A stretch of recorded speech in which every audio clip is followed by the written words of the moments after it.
From Cosatu, maybe perhaps let me get it straight from the horse's mouth. I was speaking to Isa Matlanga there, the chief economist at Alexander Forbes, and I put it to him that on the budget statement, Finance Minister Ena Godongwada identifies wage increases as a big risk. How do you read it? Look, we would say it's a big risk not to give public servants a wage increase. These are nurses and teachers, police officers, prison wardens, doctors.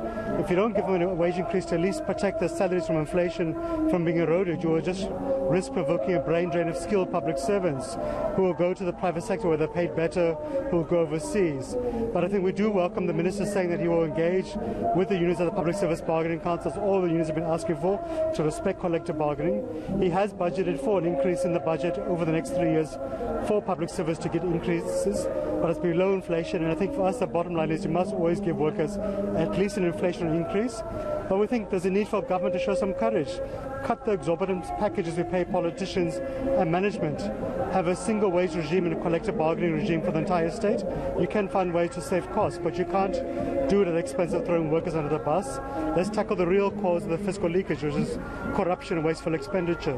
Let me ask you about that corruption, because he did spend some time talking about the Zondo Commission in there, and if you ask anyone on the investor front, they tell you when we see people in orange overalls, can't we then invest? What's your take? Because that's another argument of yours, isn't it, when it comes to public sector wages? Get rid of the wasteful expenditure and corruption. What's your take on what he said this afternoon on that regard?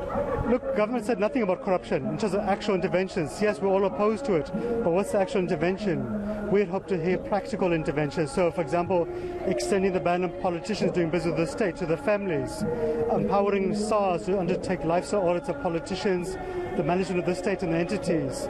But we need to see the National Prosecuting Authority and the police come into the party. We need to see people going to court, the assets being attached, people going to prison. We saw since the violence last in KZN and Gauteng, not one person has gone to prison yet.